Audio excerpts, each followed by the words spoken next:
Good morning.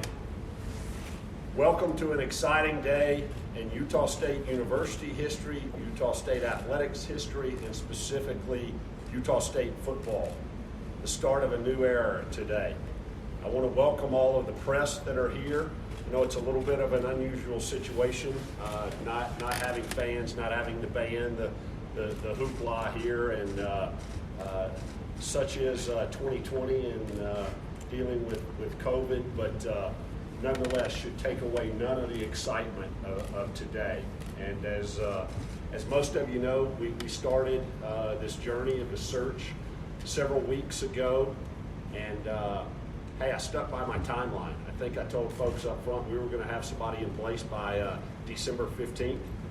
Barely made it by a couple of days, but we made it. No, we are so excited today to welcome Blake Anderson as our new head coach here at Utah State.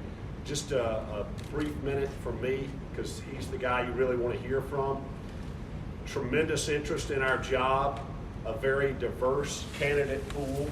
You know, one of the things that we did was literally went around the country. You may say, well, how in the heck did you do that in COVID? I'm still not sure how we pulled it all off, but this is an extremely important hire. And quite frankly, while I've gotten accustomed to Zoom over the last 9.5 months, I just didn't feel like that in a Zoom call you could really do an adequate interview. In a lot of cases, there were a couple of candidates where we did have to do that with. But again, a great candidate pool, very diverse candidate pool. But at the end of the day, when we looked at all of the qualities that we want in our next head football coach here at Utah State, Coach Blake Anderson checks off all of those boxes. And I want to talk just a little about a couple of things that resonated. You know, you're going to hear him talk about blue-collar work ethic, blue-collar mentality, and you can see his body of work throughout his playing career, when he was both at Baylor playing for Coach Grant Taft, when he was at Sam Houston State finishing up as a player, and throughout his coaching career, starting many years ago. He's not as old as I am, but it was a few years ago at East New Mexico State to start his career, going all the way up through. He spent some time at Southern Miss. I'm not going to hit them all, but Southern Miss, North Carolina as the coordinator, and his head coaching experience, 7 years at Arkansas State. In the first 6 years, bowl games every year, won 2 Sun Belt Conference championships, played for another one. Blake and I first really interacted when I was the athletic director at Troy. Obviously, Troy's in the same league with Arkansas State. I admired his work there as a football coach, but even more so, admired who he is as a person. And you can talk to coaches, both current and former, across the country, and talk about, they rave about Blake Anderson, the football coach, but people really, really talk about Blake Anderson, the person. And I think those qualities that he brings to Utah State as a winner on and off the field and a developer of young men, those things put him head and shoulders above the rest of our candidates and made him a very easy choice to be the next head coach at Utah State University. So without further ado, I would love to welcome Coach Blake Anderson, Utah State.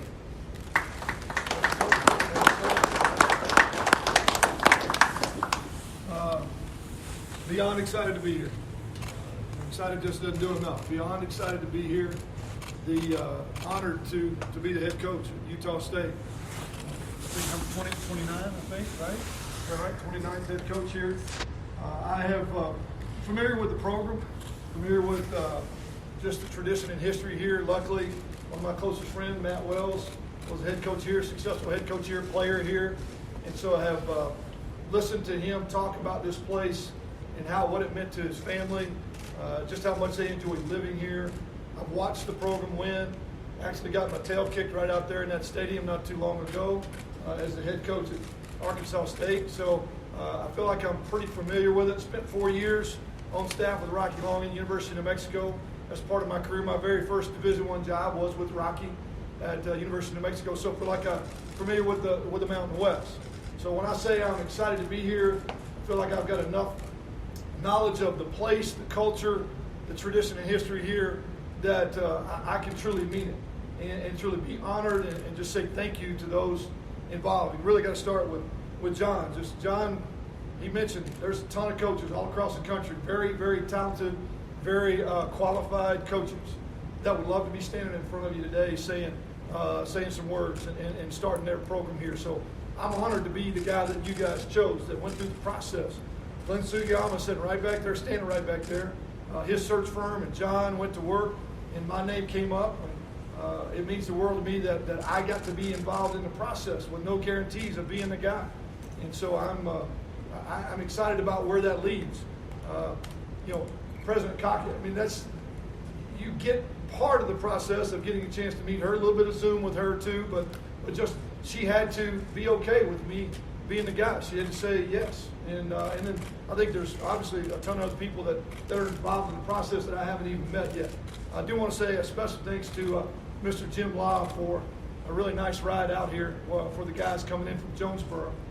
We aren't quite used to being treated quite so well, so thank you, Mr. Law, for doing that. And obviously I think there's a lot of boosters, a lot of board members, and a lot of people that are involved in this decision. It starts with John, obviously, and Glenn creating the process, but so many other people. And I would just tell them thank you, number one, honored to be here, and we're going to do everything we can not to let you down.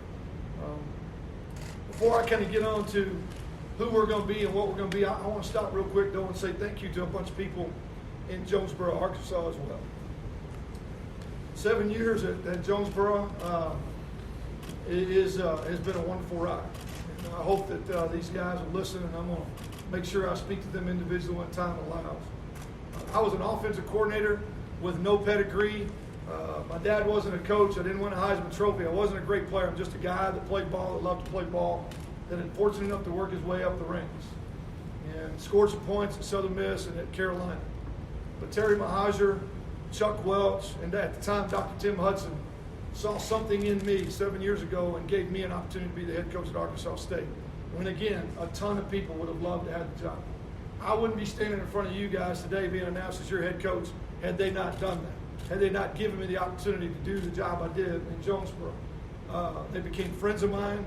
They have supported me all along the way, done basically everything I asked them to do to try to be successful, and obviously we were successful while we were there in a lot of different ways. So just a huge thank you to Terry Mahajer, Chuck Welch, Dr. Tim Hudson, and then also Kelly Danfus, the new chancellor that I've been fortunate enough to get to work for the last few years and really become a close friend.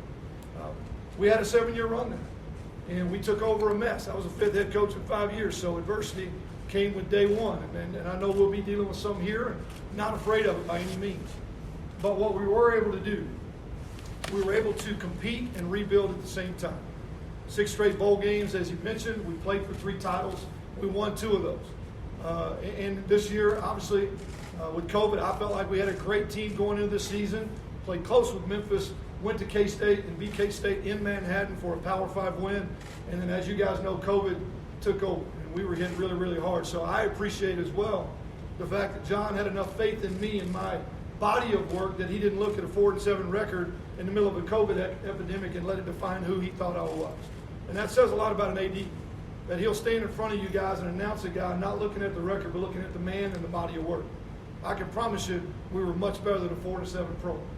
And I hope that, and I know those guys will, now with Butch Jones at the helm, they'll build where we left off, and they'll continue to raise that program, and it'll do great. And I'll be a fan of theirs forever. To the fans, to the community, to the church, Central Baptist folks, to the staff, to the players, especially the staff and the players, and really, honestly, even the whole state of Arkansas. The last 3 years have been the hardest of my life. Losing my wife to cancer, losing my father to lung disease, and then what we went through this year in terms of adversity, I can tell you there is no way that I made it through the last three years without that group of people supporting me and helping me through that time. My family, my kids, the staff, and all the folks, just unbelievable. So I say thank you as in as big a way as I possibly can to all the folks that helped us get to this point. Now, With that being said, even as tough as it was to go through the last 3 years, it was still just as hard to lead. When I got a chance, and I appreciate John giving me the opportunity to stand in front of my team, it never happens. It never happens in college ball, or probably even the professionals, where you get to stand in front of your team and tell them that I'm going to move on to another university, and this is why, and I need your support. So I appreciate that maybe more than you know, because that was a family, and that was 7 years of my life, and those kids did everything we asked them to do. And I appreciate that opportunity. But as hard as it was to leave, I'm just excited to be here. And I feel like that God's moving me in a new direction, and this is a great new challenge, new fresh start, a new opportunity for myself, for my kids, my girlfriend Brittany and her kids, my staff and their families. As much as we enjoyed that 7 years, the excitement of starting fresh in an unbelievable place with tremendous tradition and history in one of the prettiest places on the planet to do your job. I mean, I could not be more blessed. And so, to me, it's just an awesome, awesome opportunity. What's my plan? What's our goal? Our plan and our goal is to come in here and roll our sleeves up day one, find out what we've inherited, where the program, what level of adversity are we dealing with, where are our strengths, where are our weaknesses. We want to build on the strengths. It's not all broken. This place has been good for a long time. There's been some bumps in the road, no telling what COVID did to this particular team. So we want to find out what our strengths and our weaknesses are. We want to build on the strengths.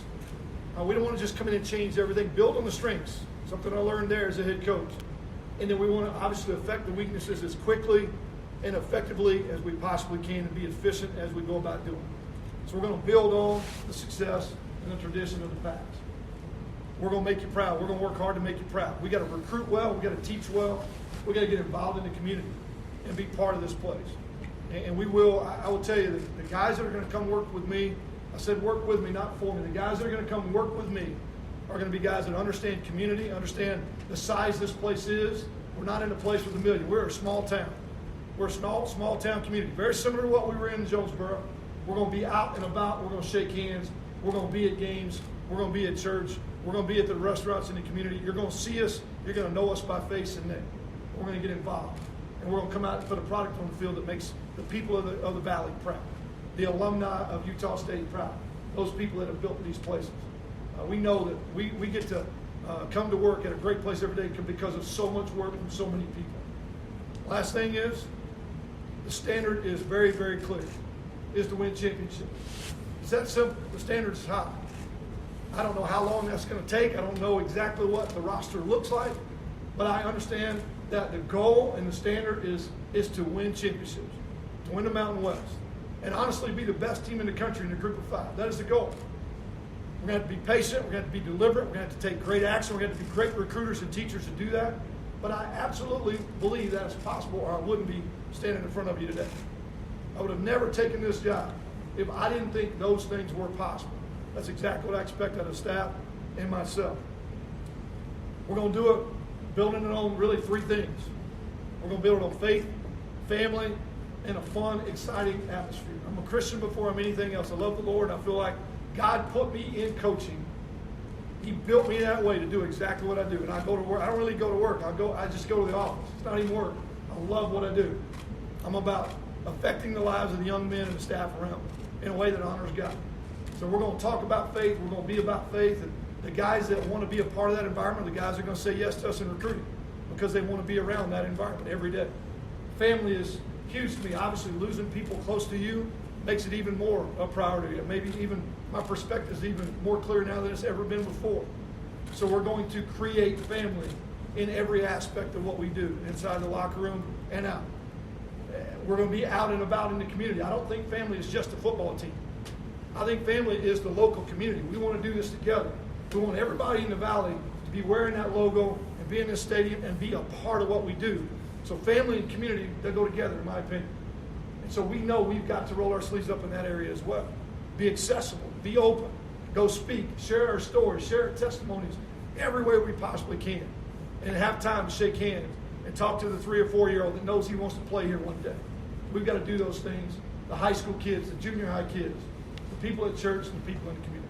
So family is going to be a pillar of what we do. And we're going to be fun. We're going to be fun to watch. We're going to be